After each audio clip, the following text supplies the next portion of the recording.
call this meeting to order. So the first item is matters subsequent to posting the agenda. Is there any items from board members?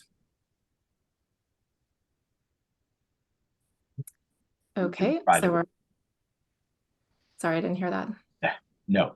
No items. Okay, so I'm on to public comment. Any member of the public that wants to address the board concerning any matter that's not on the agenda? And I do see one hand raised.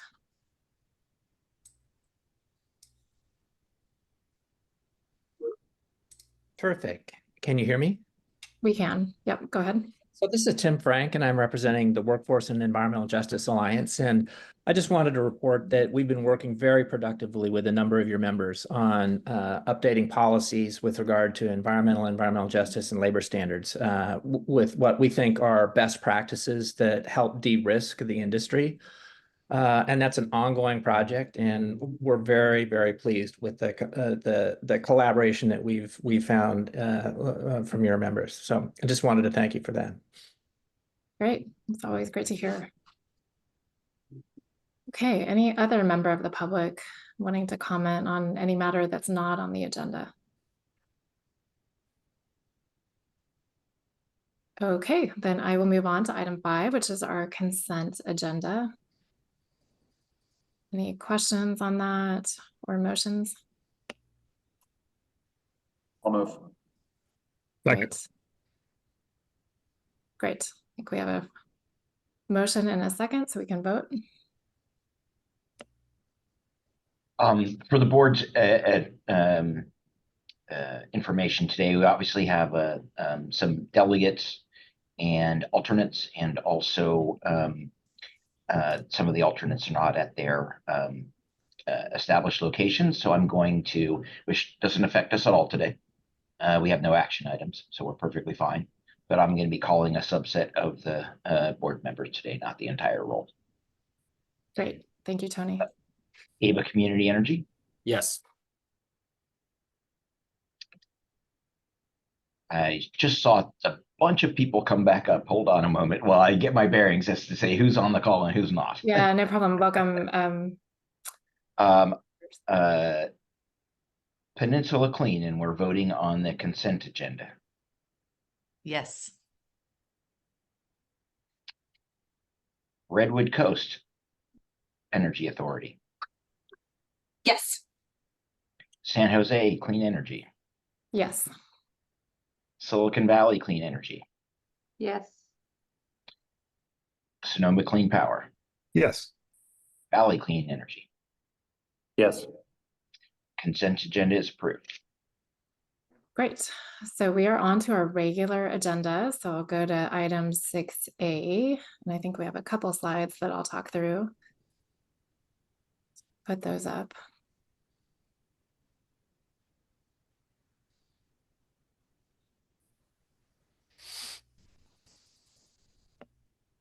Well, maybe while we're waiting for the slides, I just really want to thank the budget ad hoc committee members. So that's Monica and Sean and Mitch and I. We had our first meeting, so that was great, and looking forward to having subsequent meetings as we develop the budget. And hopefully we have the slides. Sorry, I'm having a computer issue. I'll get them up. Oh, no problem. No problem. So just while we're talking or working through that, I think General Manager Alex had met with most of the CCAs on their priorities, and so that's really great. As we develop the budget, we definitely want to get input from all of the member staff on, what they see as priorities, so that can go into the budget planning. So just as a reminder to finalize any of that input if you haven't done so already, so that the ad hoc committee can take that into consideration as we're evaluating the budget. And perfect, here we go.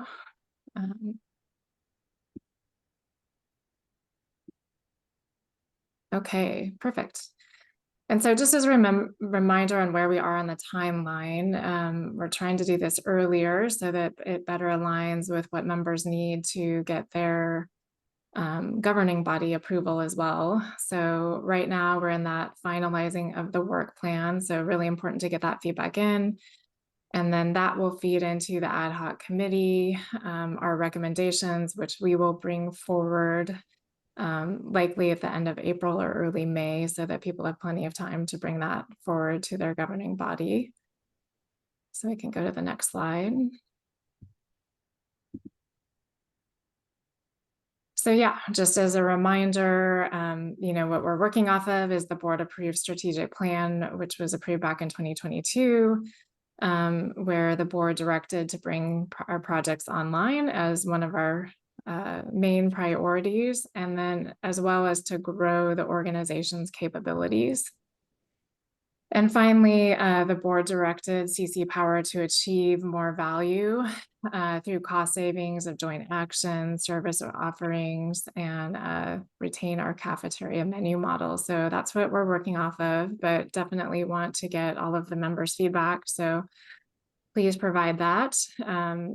Interviews have been happening, and then the surveys are out, which are due tomorrow. So please check in with your staff and make sure that you've gotten that input in, and that will help the committee members formulate what our revenue and our spending plan is. Okay, next slide. Okay, so again, just on the timeline, we're in that work planning process. We will review the budget and those recommendations that you've provided, Alex, at our next meeting. Go through a couple iterations on the budget, and then hopefully have it ready either at that late April meeting or early May. And my hope is we'll have it in April, but we'll see. Okay, General Manager Morris, anything you wanted to say about this? No, I just also wanted to thank you, Chair Mitchell, and also the other members of the ad hoc committee. It's really great to have this new structure for CC Power, and it's, I think, going to yield a more informed and reviewed and shaped budget that's going to better fit to what the members want. So we look forward to serving you through the budget. All right. So I will move on to any discussion on the budget.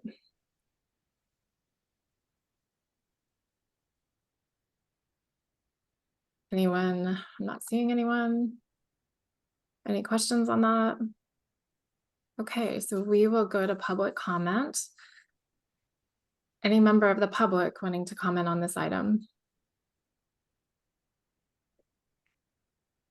Okay, I'm seeing none, so we will move on to the general manager update. Item 6B. Oh, I'm sorry, Monica. Did you want to comment on 6A? I had a question or just a clarification. Sure. So, when will we decide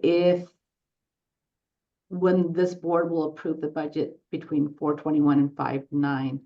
I think that, oh, go ahead. Yeah, I'm just trying to make sure that I schedule appropriately to get my own internal approval first.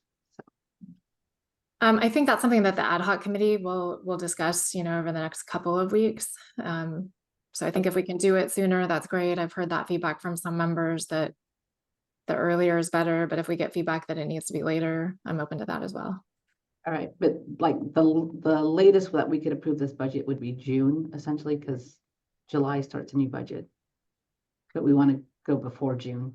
Yes, and many of us would. I would strongly, I'll speak for San Jose, prefer, that we vote on a budget earlier than that, so that I could take it to my city council for approval before June, because they recess in July. I know San Francisco has a similar, but it's August, or maybe they have delegated authority, but Okay. there, I think there's a number of considerations there. So just as a reminder, as we voted in the past, many board members have voted to approve the budget subject to their governing body approval. Yeah. Thank you. Yep. Any other questions on the budget? Great question there. This has always been something we've been trying to improve, so welcome the feedback.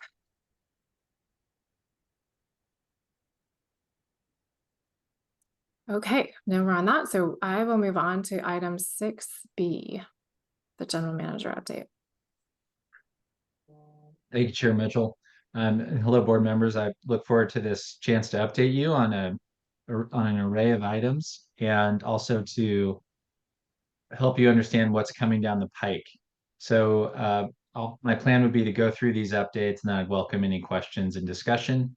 And then Chair Mitchell, if it's appropriate, we can see if there's public comment at that time. Okay. So just really quickly on the work planning process, this is the time of year where CC Power has the opportunity to come visit you all. And I wanted to start by saying thank you to everybody for hosting us for these somewhat lengthy work planning meetings we've done now with all members, ranging from, offices way up in the Redwood Coast down to Monterey, and then inland to Valley. And a couple takeaways. It really is helpful and enriching for us to talk to you and your staff and get a sense of how you see CC Power as a tool in your toolkit and something that you own and control and should deliver value. And then that in turn shapes how we focus our work. So it's been a really productive effort. And Amy, when you're ready, we could go to the next slide, please. A couple takeaways we've observed, though, is that even over the last 2 years that I've been here, the CCAs are increasingly mature and capable. And hopefully you all feel that as you've established, wide-ranging and very legitimate expertise, robust teams, a lot of capabilities and infrastructure that I think really makes the CCAs look very strong. And then as a fun note, I wanted to share that having visited with everybody, it's really apparent how you all have differentiated yourselves to work with your local community. As an example, within a 24-hour period, we were in a high rise in San Francisco, working with the San Francisco team. And then we met with the Valley team in relatively quiet Davis in an old Victorian office that they have. And then we met then down on the peninsula with the Peninsula Clean Energy team, seeing a really bustling office. And so each one of your CCAs is really seeming to look like and feel like the regions you represent. And it's pretty exciting to see how you're serving them and really differentiating your product to serve your constituents. Of course, the conversations did focus a bit on where CC Power fits in and how it serves you. And so it seems there's strong understanding that members feel and understand how they own and control CC Power, and that how this work planning process then, directs us to serve you. And another key theme was that execution in CC Power is still critical from member standpoint to prove out the concept. So that's really helpful feedback for us. And as a reminder, I know it was mentioned, the work planning survey is out, and we look forward to getting responses back due tomorrow so that we can then take that to the ad hoc budget committee and start to iterate a work plan that serves you over the next year. Next slide. I wanted to shift now to some updates on the sort of deal flow that you've tasked CC Power to look at and potentially originate. As you know, in our phasing process, we can, as directed by the members, we look at ideas.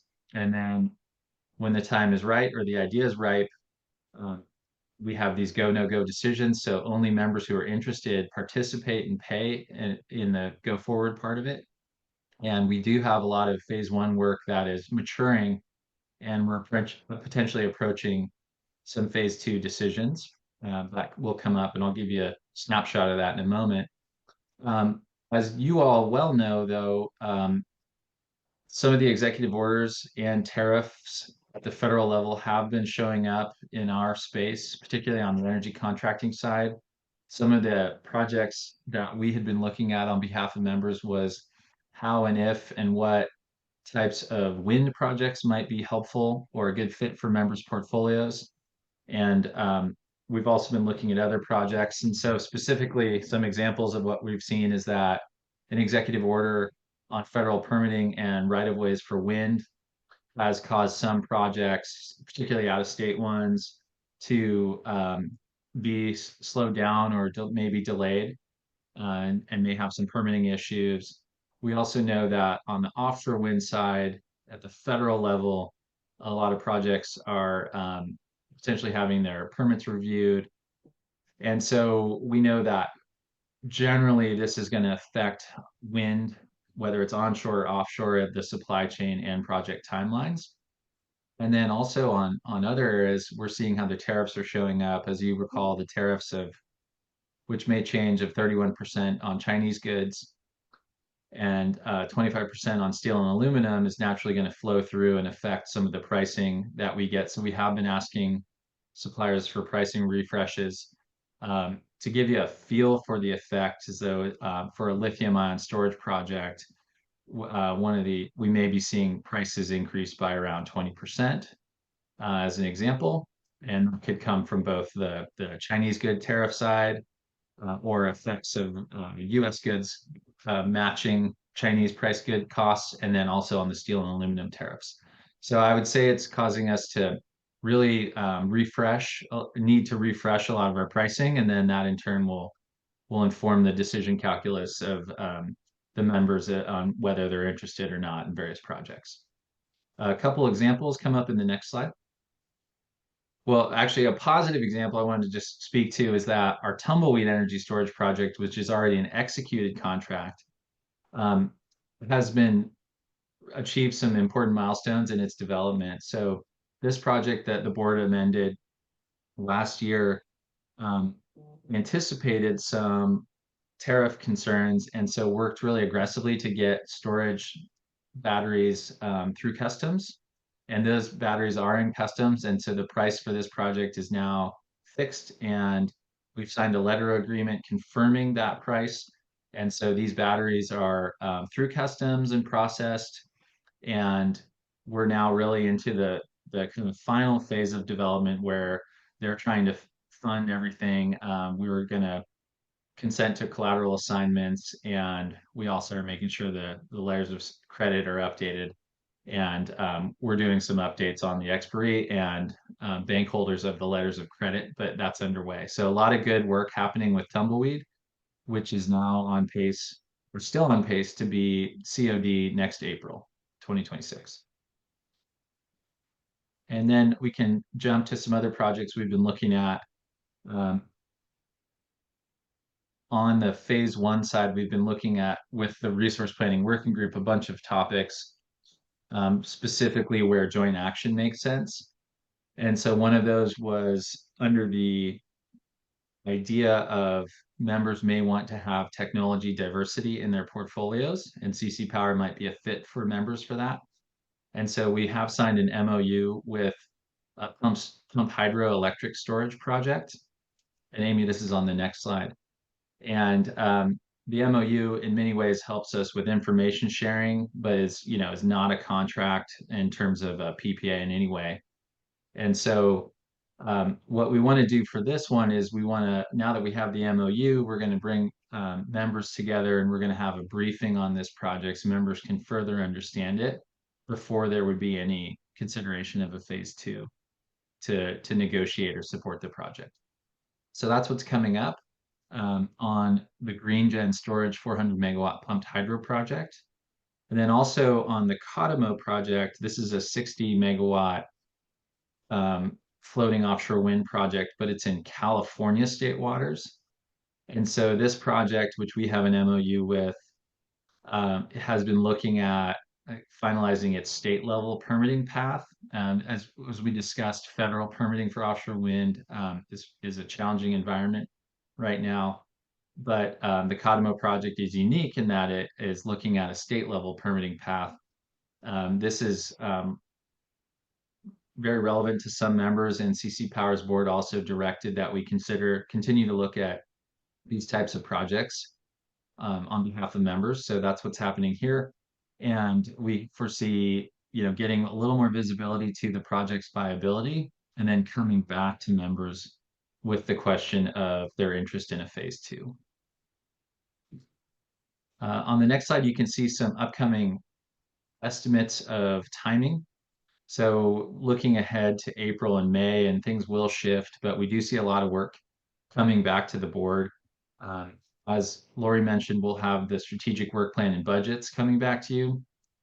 We'll come back to you with a coordinated operations agreement proposal, and we're going to talk about that in just a moment. So we'll hold off on the COA for now. We may come back to you with a phase 2 on the Green Gen storage project on Cottimo, and also on some potential geothermal or wind procurement phase 2s. And you see here, we mentioned 2As. As we get into the phase 2s, when there's a lot of uncertainty, we can somehow break apart the whole phase 2 so that it's more rational and controlled in how we budget and spend. So members have a lot of control in directing that. We're only pursuing what's reasonable within the phase 2. And then lastly, the RA optimization tool, which we haven't discussed for a while, is in the final month of its study, and we'll be able to have results for everybody to consider about if there's value in this joint action tool to help members work with their portfolios under slice of day. So I look forward to sharing these updates in the coming months. And there's only 2 other updates I want to give in my GM proposal here. So looking further ahead, we have the fall forum, and the dates have already been scheduled and are on some calendars. Trying to colonize space on people's calendars for that week of the last week of October, October 27th and 28th is what we've been looking at. That's the same dates. Those are the same dates as last year in terms of where they fall within the month of October. And this would be a day or day and a half for the board and staff to work on and focus on CC Power and how it's serving you and what changes or improvements we want to make. We may also bring in special guests. And as for the location this year, we have touched base with the San Francisco team about working out of a venue near the Hetch Hetchy Reservoir and Power Facility that San Francisco owns and operates. And that would help members, and it fits with CC Power, consider the role of long-lived assets and maybe also the challenges of long-lived assets. And so this could be a good synergy for thinking about CC Power and what roles and responsibilities the board may want it to take on. So that's what we're looking at for the fall forum. I just wanted to put this on everyone's radar that we'll be checking in with you on those dates, and then also working with San Francisco on the finalizing if a Hetch Hetchy tour is possible, and then if there's facilities nearby that would work for you all. So stay tuned on that. I'm pretty excited. And then lastly, whenever we have board meetings, I use it as an opportunity to disclose any activity I've taken under the GM authority for, particularly for signing authority, and there's been none in the month of January or February, so no updates here. So with that, Chair Mitchell, that wraps up my GM update, and I welcome any questions or comments from the public. Great. So first we'll go to the board for any questions, and I see Jeff has his hand up. I'm just super excited about a tour of Hetch Hetchy. I've never been allowed in. So anyway, if San Francisco can pull that off, I'm in. We're working on it. Yeah, sounds really fun. Anyone else? Any other questions on the GM report or comments?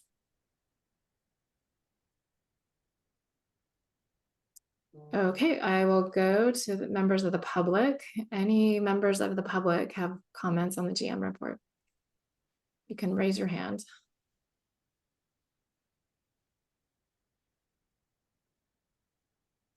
Okay, I'm not seeing any, so I think we can move on to item 6C, which is our Master Coordinated Operations Agreement.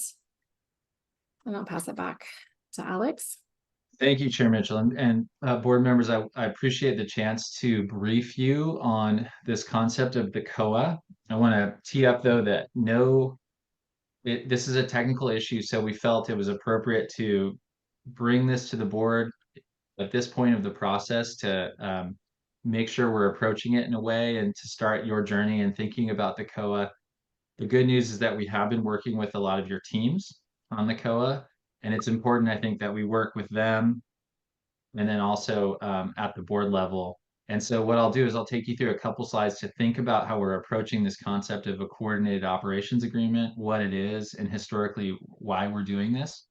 And then we'll talk about some of the key boxes we want to check in developing a COA that would work for the members and achieve all the goals we want to achieve. So with that, let me start into it. So the real way to think about the COA, though, is that this is an exciting step because it means that we're a bit closer to when projects will be operationalized. And as part of that, we're going to need a coordinated operations agreement by which we operate the projects. So that COA stands for Coordinated Operations Agreement. And this concept of a COA was decided upon by the board back in December of 2022. All of the power procurement contracts CC Power has were amended. And as part of that amendment, some shifts were made in the approach. Fundamentally, what was happening was the contracts have moved away from a full operating committee and towards more of a delegated authority model, where CC Power has the delegated authority. But it's really important to have member input. And so as part of that, the COA was a concept that was going to be developed and used as a way to get member input into operating projects. Now, there's actually a lengthy amount of history, and many of you may know this, so I'm summarizing here, and I would, of course, will welcome discussion on that, which is the purpose of this update. So we're now at the point in the process, particularly with Tumbleweed, about 13 months away, that we're working to finalize the COA and develop it. And so the required structures as we see it for the COA is that in line with the PPSA, which is the legal contract, we need the COA to comply with that. And so the way we're wording that is it has to comport with the PPSA and the direction they're in. One of the ideas is to have some sort of operations subcommittee established to make sure how we govern things is and operate it is appropriate. And then also, as part of the COA, it has to clarify roles and responsibilities so that all parties participating in these projects can understand who does what. And then we know there's more detail underneath that, and we'll talk about that. At a high level, in terms of figuring this out, our approach has been to have staff level discussions to work with the legal counsel who's followed the concept of a COA from our contracts several years ago. And then today we wanted to brief the board on it. I also want to emphasize that it's really probably going to be important for members to confer with their teams, particularly your procurement directors, to make sure that everybody's coordinated on where we land with the COA. And then once we have a pretty clear concept that we're going to pursue, we'll develop the contractual structures for that with CC Power's legal counsel. So again, we get agreement on what it's going to do and achieve, and then we have the legal components to it that come in. And the plan would be for CC Power to staff to bring back a sort of baked proposal so that the board can take action in April. So today is a nice discussion on it, and then everybody should be ready to check in with their teams and relay any feedback to me and the CC Power team, and then we'll come back with a proposal. So we can go to the next box. The next slide helps us think about what limits us and frames this discussion. So primarily, we're responding to the board-directed PPSA, which requires a COA. And then embedded in that is we need an approach for project member input while also being able to manage the project day to day under the delegated authority. And then I think importantly, and this comes in part from some of your team members, there's a high expectation that we're going to learn, and we would benefit from having a flexible approach, because there's a chance that as we set this up and figure out what issues really need more or less scrutiny, we may want to evolve it. So as we foresee the COA taking shape, it's really about what the roles and responsibilities are, and we want to have different levels or lower levels of operating practices and procedures so that they're a little more flexible and we can adjust them based on our needs. So those are some of the key frames. And before I open it up, just to remind everyone that the next steps would be CC Power will have a staff proposal out by the end of the month. We currently have been surveying your procurement directors to get input on this, on kind of the structure they think makes sense. And then also we've been working with project participants pretty actively on this to make sure we're getting everybody's opinion on it. And then we'll come back to the board with what I expect will be an approvable proposal in April. just in parallel, know that we do expect your staff will be involved in some form, maybe as an operations advisory subcommittee with the operations of a project. And so we have been seeking from your staff who might be interested to participate in some version of a subcommittee on that. And then once we get approval of the COA and move into Q2, we would be taking steps pretty quickly to seek the relevant services, which in this case would be scheduling coordinator services and then battery energy storage optimization services. So I think, Chair Mitchell, that sets us up for a discussion, and I would perhaps hand it back to you and Vice Chair Cyphers in case there's other sort of tee-up concepts, and then hopefully we can have a discussion or hear from the board. Great. Vice Chair Cypher, do you want to, do you have some? Yep, I see your hands raised. Yeah, I have a thought. I think this kind of a discussion is easier for me when I have a proposal in front of me. So because it's concrete, and at the moment it's a little bit abstract. And so I think what I'd encourage is maybe a light touch for today's meeting, because it's hard to kind of wrangle the details when we don't have them. And then I will go back and talk to my procurement team and check in. I think that point, I'd encourage everyone else to do the same, just to make sure we're all circled up and consistent. But that would help me a lot. And if it takes 2 looks for the board to come to a final decision, that's okay too. So I wouldn't worry too much about, I mean, it'd be great if we can get it done in April, but if it has to come back in May, it sounds like we have the leeway to do that. So anyway, I just wanted to offer that up. Yeah. Superb. Thank you. Agree, Jeff. Monica. Yeah, I like what you threw out there, General Manager Morris, about being flexible and allowing ourselves possibly to iterate on this. Like, we may not get it right the first time, and we may have to come back a couple of times. But I think that we have a very concrete project with Tumbleweed that we can develop a framework around that has the optionality and the flexibility that it can be expanded to be a more like master kind of framework, if that's the direction we decide to go in.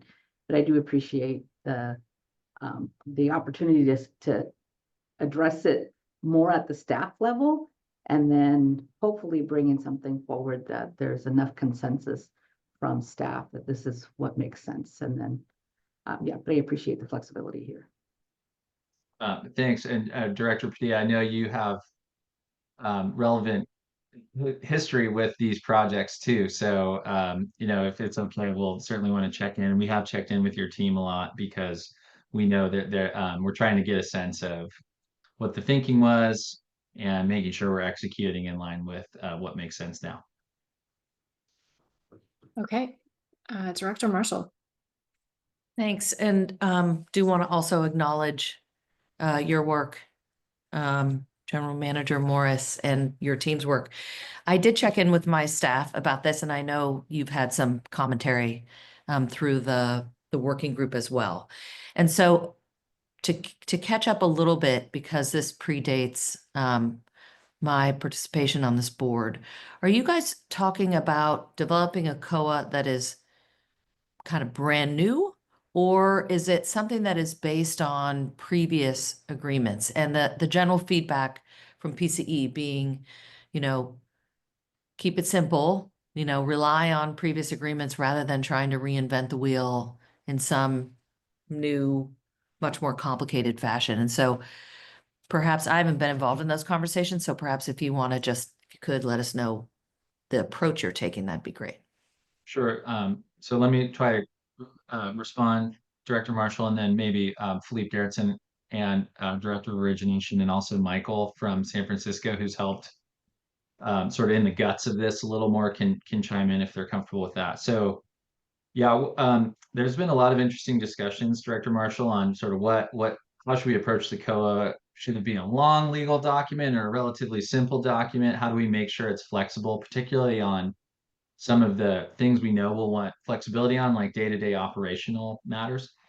And so I'd say on one hand, we looked at a structure that really clarifies roles and responsibilities to the point where it's universal and every project could fit under that. And we call that a master COA. And then under that model, any project could have its own confirmation structure underneath that where they work out project specific issues, and that seemed really clear. But then on the other hand, we were worried that that might be too much for this first lift, and so you would go to the other extreme and say, hey, maybe we have a 1 to 2 page document about what are the basic operating structures for the COA, and that feels right for some members. So between those extremes, we're looking for where we land this, and we have been actively checking in with staff. I think some of the staff on your teams have good experience with existing or previous COAs from other organizations that are in some ways are similar to CC Power. So we're doing our best to learn from there as well. And then also, just comply with what is required of our own PPSAs, which the board bound us to several years ago. So yeah, amongst all that, you can imagine there's quite a range and shape that could show up here. And so it has been a little confusing with a few moving parts, but I think we're getting clear now on what feels right to the members, and this discussion will help us know what feels right to the board. Okay, so sorry if I can just recap so I Yeah. understand. So one of the things that you're looking at sounds like almost like a master services agreement, if you think about it in terms of like vendor contracting. So a master services agreement off which there would be individual, sub-agreements per project. Is that, or are you looking at something that would just be more holistic and cover all? No, that you captured it exactly. And I don't want to say it's fixed, but the idea was a master COA would be streamlined for everybody, and every member would sign it. But then it's really the individual project level confirm that would govern that project pursuant to this larger umbrella agreement. The larger umbrella agreement naturally would have more legal language and would require signing by participants who may not even be part of any project yet. So that came up with its own complexities of if that was appropriate, and that's where this principle of flexibility comes in. Yeah, I'm not sure if we think that the master could have the right flexibility because everything's really structured at the confirm process. But then that begs the question, well, should we really focus on the master if what really matters is the confirm? And maybe we just start with the simpler version now. So let me hand it to Philippe to Right. chime in. Director Philippe, please jump in. Yeah, thanks for that. So my understanding of where this originated from was that some of the CCAs had coordinated operations agreements as a basis already for how they bilaterally manage certain agreements. That was our starting point. For CC Power, we already have 4 contracts that we anticipate having to manage, and that there may be more contracts that come into being that we're managing on behalf of a diverse mix of members. So our objective in creating this master structure was to streamline the operations and the contract management of our relationship with members as much as possible to keep efficiencies in place, costs down, minimize staffing requirements, but create standard operating protocols for how we manage any resources and make decisions around those. So the concept, as Alex described, as this master, I would say is analogous to us agreeing to the terms and conditions of an EEI. Except it's much higher level, right? It's the master agreement. Here are how we make decisions around roles and responsibilities at a very high level. We're not going into the details on individual operating practices and protocols for any resource because those will be dynamic and need to adjust over time. The COA is simply an avenue for us to have individual projects get an alignment amongst those project participants if there are any deviations, analogous again to a confirm under an EEI agreement. Thank you very much. Intended to be very simple, and we heard concerns about going straight to a master construct. We can address it at an individual project level if necessary, but ultimately anticipate that, like with the PPSAs, these are general agreements and terms and conditions around roles and responsibilities that probably aren't going to change a whole lot because they're rather high level, to be honest. And so that was kind of the thought, but we are working to simplify. The feedback we had gotten with the initial pro forma agreement was it's very detailed. It tries to map exactly to the energy storage agreements and say, okay, CC Power has these obligations. So who does what between CC Power and its members for each individual thing? We're basically consolidating a lot of that now to simplify it. Thank you. That's great. Yeah. And Director Marshall, your team has weighed in and been very helpful, so thank you. Okay, we will go to Director Chang. Thanks. First of all, thanks to Alex and team. We met during the working plan session. We talked a little about this and appreciate the flexibility and just the challenge of getting all of these CCAs to sort of agree on these types of terms. There's a lot to sort of wrangle there. The couple thoughts I just want to share, and I shared some of this directly with Alex already, but for the benefit of the group, is that our current CFO used to be the CFO at Scapa and at Bank and Tank, and I certainly know this group is familiar with working with entities of that nature. So my encouragement was just to think about what are the kind of known templates and blueprints out there that already work pretty well with a broad membership base on large assets, and let's not try to recreate the wheel and perhaps lean on some of those good agreements from Scapa, NCPA, and other organizations of that sort. And the other thing I'll just note is at least sharing some of the feedback from my staff and team was that it's a little challenging to try to make a more generalized agreement. And I think the feedback that I heard from my team was more to try to actually make it maybe a little bit more project or cluster of project specific. So to Director Cypher's point earlier, more an example of where this applies actually makes it easier in some sense, and generalizing it to kind of cover everything can make it harder. And so I'll just share that high level feedback of if we do run into issues getting to an agreement, maybe going more specific will be a way to sort of loosen that roadblock, so to speak. Yeah, thank you, Howard. Monica.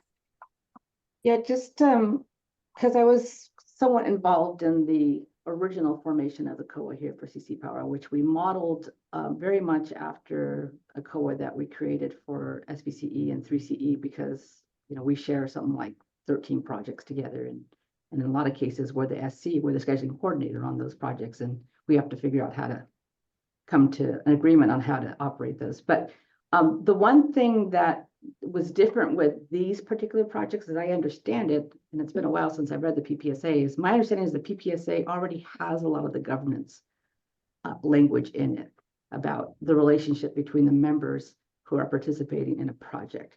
So a lot of that kind of legalese language exists within the PPSA. And so that the COA, in the case for CC Power, which is very different than what NCPA does, by the way, it's a very complicated NCPA. I would not recommend replicating NCPA's model here. But the point of the COA was really about the operations, like how we would determine the bids and how we would select the SC, all of that, very, very operational, not governance at all. And so perhaps the need for a master framework that talks about governance on everything is a little bit premature. Maybe as very much consistent with General Manager Morris said, is as we learn and iterate and evolve, we might end up in a place where it said, hey, this makes more sense to have everything centralized in one place, because now we have a portfolio of 8 projects and we're the SC on many of them. But I think that having one, because the rest of them we're not the SC on, I think we're only the SC on one of our projects where we have to really make operational decisions, feels like a little bit too much to bite off the whole master agreement framework and just focus. But I want to reserve my opinion for when you actually work this through and come with a recommendation on the and an alternative, I guess, as well. Superb. Director P and others, this is helpful, and this helps us know that when we come back, we'll have a baked proposal that's graspable and people can react to, and I look forward to that. Go ahead, Fleet, please.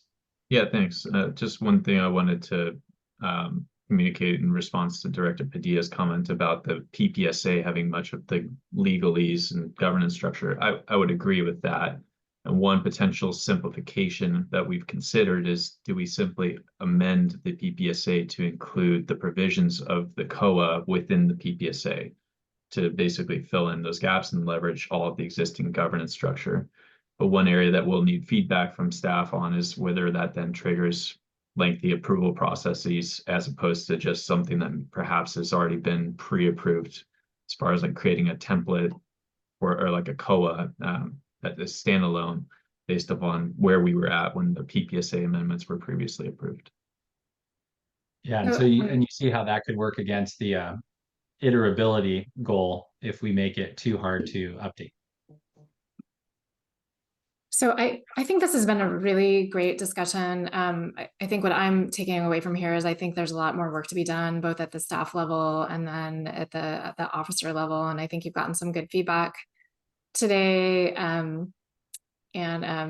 You know, definitely, I think more flexibility, and let's start with something a little bit more tangible of, you know, one of our first projects. But I don't, you know, I think my preference is let's have more feedback at the staff level and also at the officer committee level before bringing it back to the board. And then I think we can have a more efficient vote. But really, thank you for all the good work and all of the input that we've gotten here today. Okay, any other discussion on this item? Okay, and I'm gonna go to public comment. Any member of the public wanting to comment on this?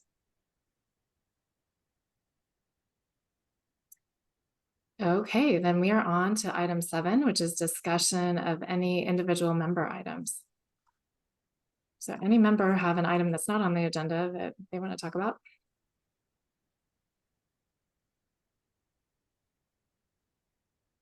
All right, well, enjoy the last day of winter. Tomorrow is spring. I always love. And we will see you in April. So this meeting's adjourned. Thank you. Thank you.